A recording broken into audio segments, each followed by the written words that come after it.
Halo, assalamualaikum warahmatullahi wabarakatuh. Berjumpa lagi dengan Agus Suryanto from Toili. Bagaimana kabar kalian semua kawan? Semoga kalian baik-baik saja ya kawan, dan tambah bahagia. Nah, kali ini saya akan lanjutkan video yang kemarin ya kawan, yang saya upload sebelumnya, yaitu top overhaul air kompresor bagian 2. Nah, sementara ini coolernya sudah saya cuci ya kawan, tapi pas saat pencucian cooler saya tidak videokan ya kawan.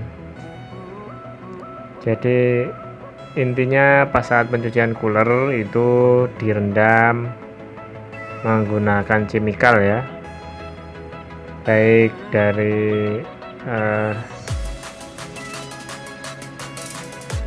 carbon removal, acid, chemical acid maksudnya, atau rust remover. Kalau nggak ada ya pakai itu ya, pembersih toilet itu juga bisa. Yang penting intinya kerak-keraknya yang ada di dalam cooler itu bisa rontok, dan bila direndam sudah beberapa jam, semakin lama semakin bagus. Nah, nanti kira-kira sudah kotorannya lunak ya, disemprot menggunakan air. Jadi coolernya ini bengkok-bengkok ya, tidak bisa disogok ya. Kita hanya bisa menggunakan chemical, dan yang paling bagus itu menggunakan chemical carbon removal itu, tapi sayang di sini tidak ada. Kalau pakai carbon removal itu wah, bisa bersih sekali ya coolernya. Pakai seadanya saja. Nah, ini coolernya yang low pressure sudah saya pasang. Nah, ini yang paling inti ya kawan, ini pipa lubrication, pipa smering ya.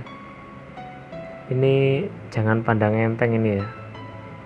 Ini kalau buntu harus segera diperbaiki. Kalau enggak, waduh, valve-nya rusak, tidak ada pelumasan bagian atas. Dan sistem kerjanya pipa ini dia menggunakan sistem vakum ya.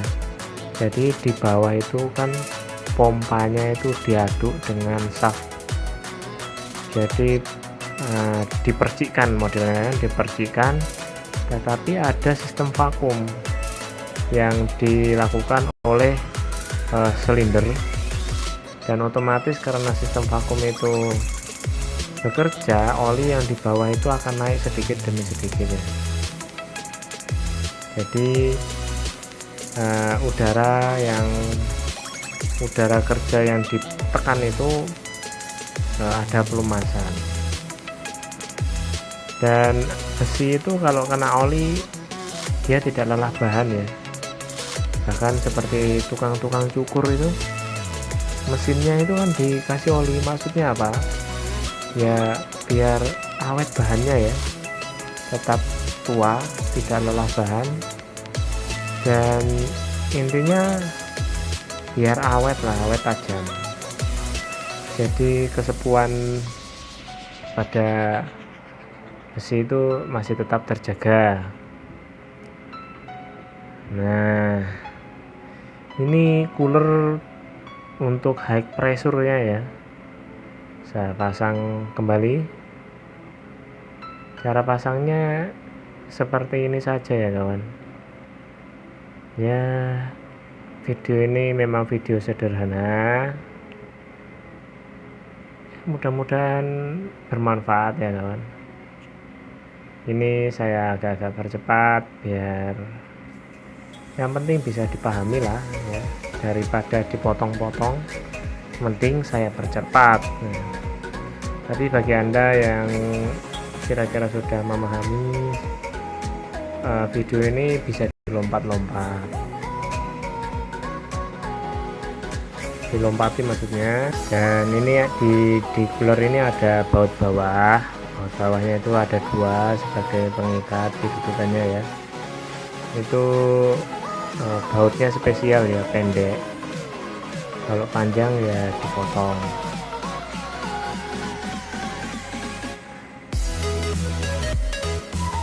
Ya ngikatnya mudah saja ya, seperti itu.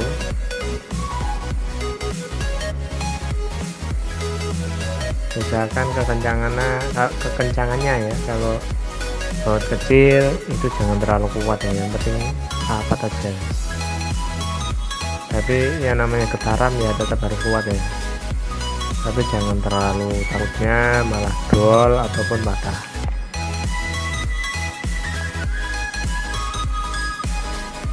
Nah ini dudukan pada air intake filter ya. Nah nanti kalau ada waktu saya akan tutorialkan bagaimana cuci intake filter air kompresor ya, mudah saja.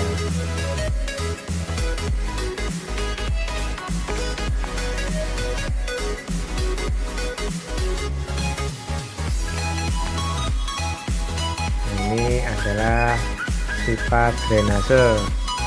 Jadi kalau ada air itu terbuang dengan sendirinya ya dengan pipa ini. Dan ini sebelum start itu biasanya, bukan biasanya ya, solenoid itu membuka.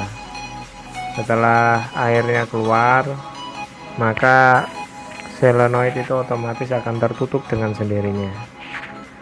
Dan setelah pemasangan ini saya akan coba start ya, agar kotoran-kotoran atau bekas-bekas air habis dicuci tadi bisa terbuang. Dan ini saya sambil ngecek fumble-nya ya, fumble-nya. Nah ini jangan sampai terlalu kendor, kalau kendor hilang tenaga, tidak ada kekuatan. Ini ya kompresornya saya akan start, dan suaranya ini agak berisik ya kawan. Nah intinya biar pemirsa itu tahu bahwa mesin ini saya start, dan seperti itu ya, air-air yang di dalam sistem keluar ya, kotoran-kotoran, maksudnya biar keluar semua ya, bersih. Jadi apabila ada karbon yang masih melekat, nah bisa bersih ya di dalam. Oke, setelah flashnya sudah selesai ya, dimatikan ya, maka langkah selanjutnya kita hubungkan antara head silindernya dengan low pressure ya, low pressure cooler. Dan nanti setelah pemasangan low pressure cooler ini tetap harus di flush lagi biar lebih bersih ya kawan. Nah ini mengikatnya begini, pipa seperti ini nepel-nepelnya jangan langsung diikat kencang ya, yang penting masuk dulu, setelah masuk semua baru diikat kencang.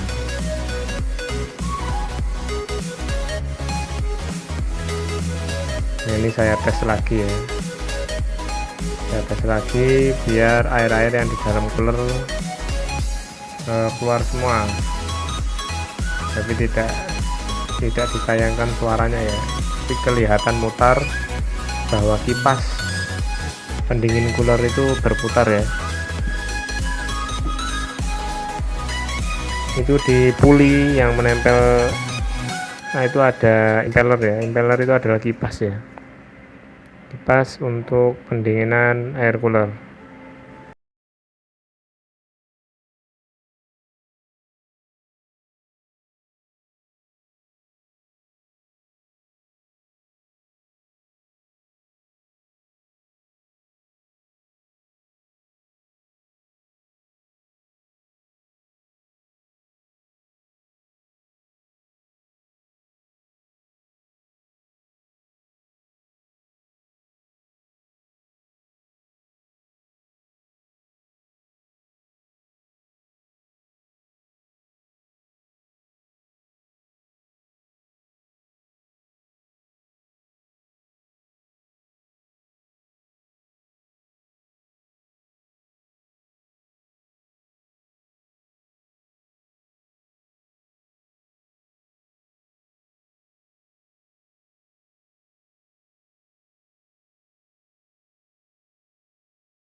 tekanan berlebih.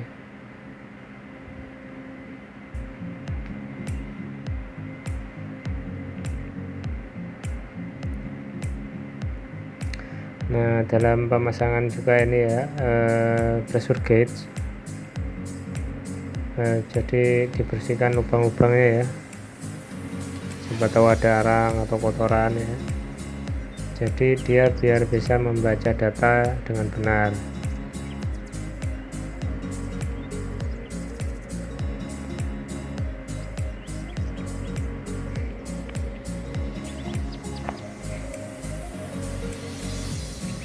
Begitu pula dengan low pressure-nya ya. Jadi safety valve itu berbeda ya. Untuk ukuran low pressure dan high pressure itu berbeda.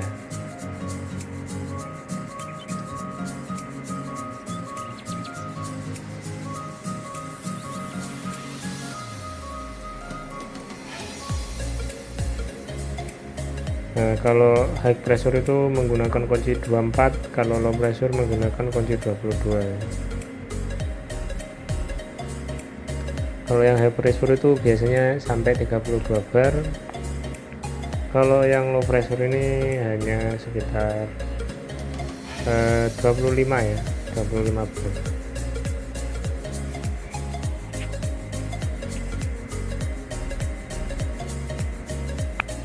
Tapi tergantung sebuah perusahaan ya, maksudnya sebuah pabriknya, dia setelnya itu berapa bar yang diinginkan. Tapi kita bisa adjust lagi sih, bisa adjust lagi, ada setelannya di bagian dalam dan kita bisa bongkar, kita mintanya tekanan berapa, bisa di adjust. Jadi di dalam itu adalah sebuah spring, dan spring itu bisa diputar ya menggunakan kunci ya. Terserah kita maunya minta berapa bar. Nah, ini di dalam ada kotoran-kotoran ini ya, arang, saya bersihkan dahulu. Yakin sudah bersih ya baru bisa dipasang kembali. Nah, safety ini, pressure gauge ini termasuk safety ya, karena pressure gauge ini kita bisa mengetahui tekanan berapa aman, tekanan aman ya. Kalau kira-kira tekanannya nggak aman ya kita matikan ya. Setelah pemasangan ya itu high pressure dan low pressure-nya dan penghubungnya sudah kita flash lagi ya kan, kita flash lagi agar sampah-sampah yang ada di dalam sistem itu keluar ya, keluar melalui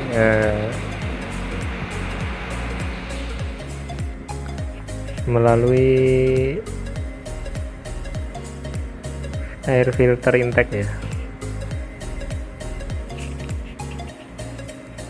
Jadi udara yang keluar itu tetap melewati air filter intake juga ya.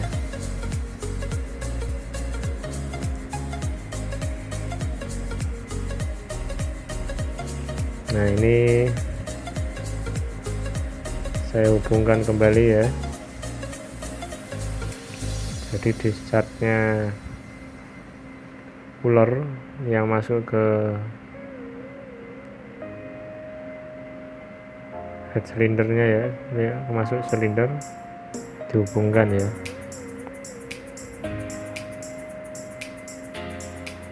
Jadi pemasangannya masuk dulu, habis itu dikencangkan.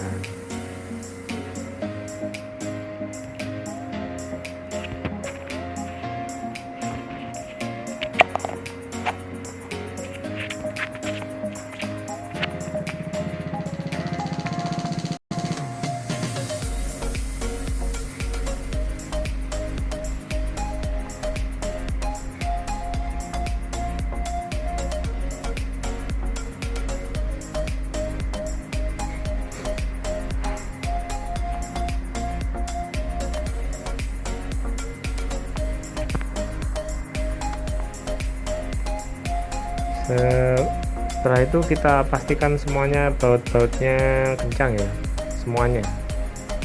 Kita pikir-pikir jangan sampai ada baut yang masih longgar ya, kita pasang semua ya. jangan sampai ada baut yang longgar atau lupa ya, karena ini mesin ini putaran tinggi ya kawan. Salah satu atau kurang baut satu aja kita bisa kembali ulang ya, bongkar lagi kan jadi kerja 2 kali. Nah, ini semuanya dipastikan semua ya, tapi ini kan belum selesai, tapi kita harus tetap pastikan semua ya, semuanya aman, kencang ya.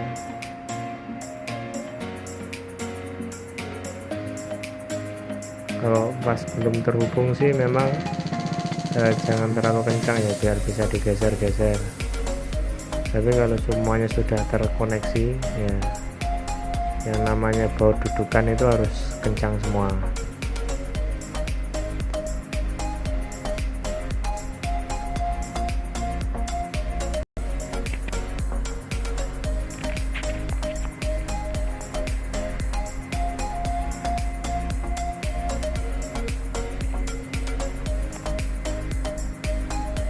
Nah, ini adalah pipa drainasenya, pastikan juga tidak buntu ya kawan, karena ini pipa untuk membuang air.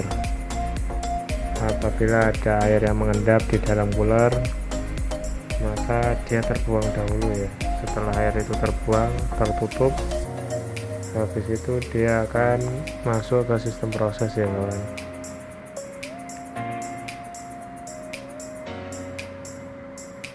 Nah, di situ ada safety,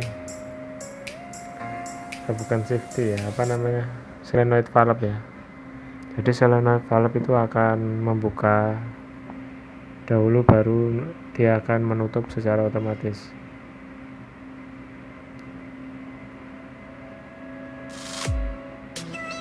Nah, ini adalah penutup blowernya. Yakinkan semua sudah aman ya kawan, tidak ada baut-baut yang tertinggal yang bisa mengakibatkan impeller fan-nya itu bisa rusak ya. Dulu pernah kejadian ya, bautnya itu ada yang lepas satu, jadi masuk ke fan itu, akhirnya fan-nya itu sompel ya.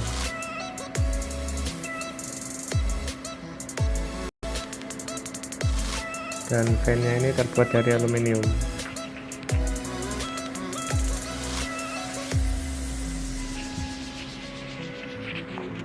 Bahannya aluminium yang mudah sekali untuk pecah ya, dan putarannya pun sangat tinggi.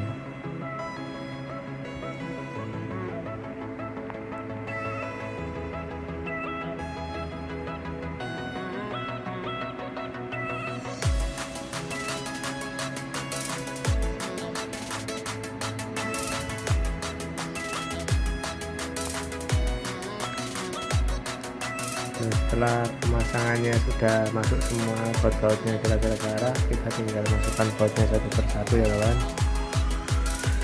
dan pastikan baut-bautnya itu aman ya, maksudnya jangan sampai jatuh ke dalam blower ya. Kalau sampai jatuh ke dalam blower, waduh, bongkar lagi, karena blower yang di dalam itu putarannya tinggi ya.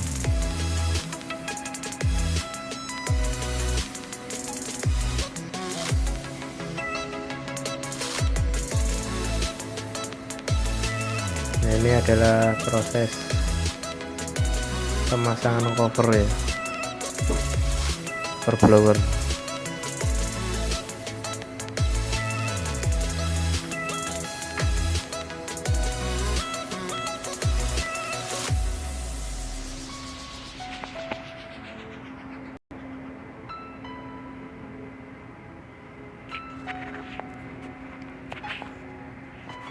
Jadi bautnya ada samping,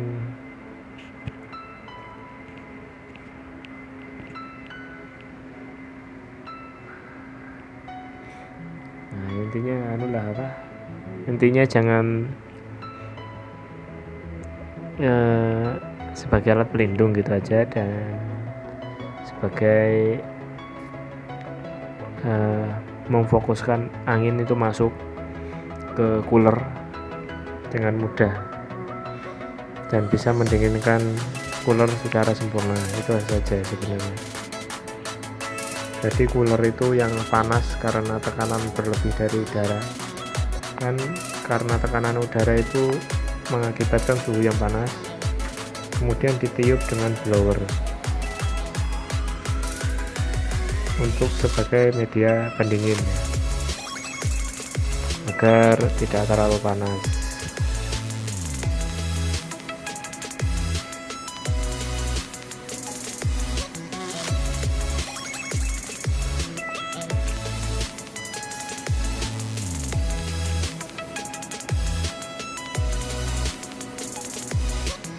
Nah, ini pemasangannya ya bautnya banyak jadi agak lama. Ini saya percepat ya, lebih mengirit kuota.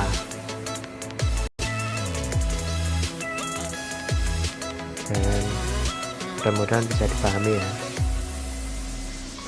karena dalam pemasangan cover ini ya penting juga ya.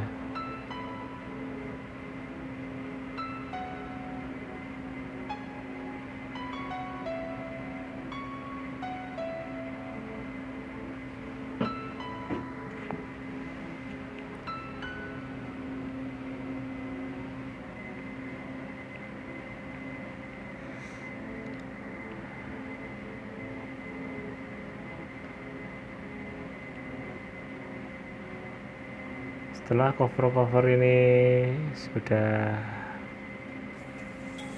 terikat semua, kita tetap harus cek ulang lagi ya kawan, yang lain-lainnya ya. Jangan sampai ada baut yang longgar atau baut jatuh ya. Kita tetap harus cek lagi, pastikan aman ya, karena ini benar-benar putaran tinggi ya.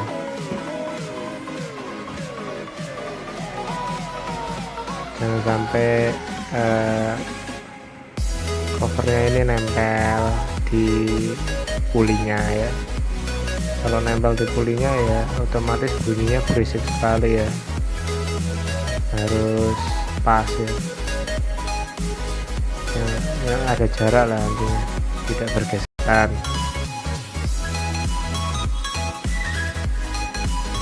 Nah, ini saya pasang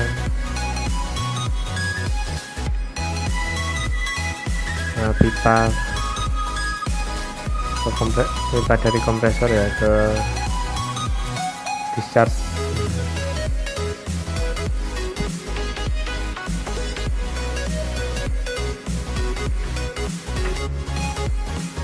Dan video ini sudah hampir selesai ya kan. Dan sangat penting lagi ya, itu adalah oli ya, lubrication ya, dicek levelnya, karena oli ini kalau kurang ditambah ya, karena oli yang di bawah ini juga sebagai alat smearing ya, dan oli yang digunakan dalam kompresor itu di sini menggunakan Renolin 505. Jadi olinya khusus ya untuk kompresor, agak kental ya, agak kental tapi ya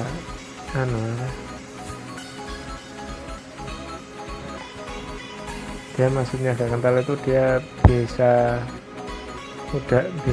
menutupi rongga-rongga udara ya.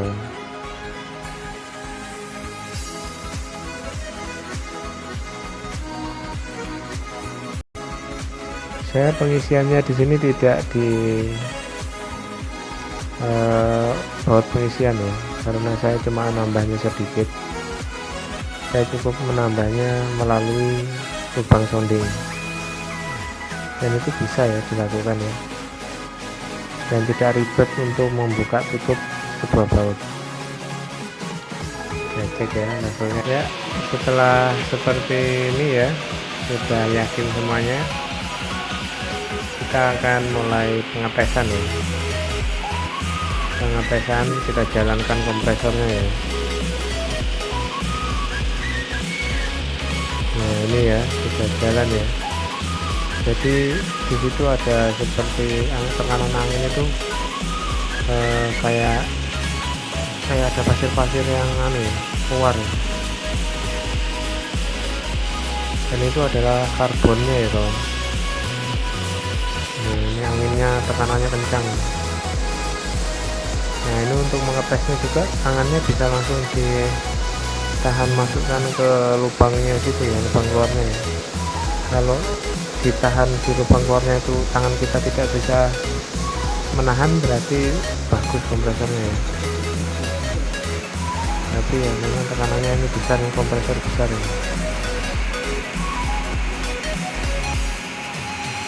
Ini bisa mengisi sampai 30 bar. Nah di sini juga ada sebuah solenoid ya, solenoid yang bisa buka tutup. Ini juga kita harus tes, yaitu dengan cara membuka nepel-nepelnya ya, membuka nepel-nepelnya. Jadi disekat, pas saat disekat nanti kita lihat ada angin keluar enggak dari lubang solenoid ya. Normalnya pas saat setar pertama dia membuka dulu.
Sudah yakin ya, baut sudah kencang, oli sudah penuh ya, filter bersih. Kita lakukan ya start ya. Dan proses ini sudah selesai ya kawan. Nah ini proses low pressure-nya ya. 7 bar. Kalau ini di sini sekitar 20 bar ya. Beda low pressure dan high pressure ya. Nah ini switch untuk auto dan ini switch untuk manual ya. Dan auto itu biasanya disetting 30 bar.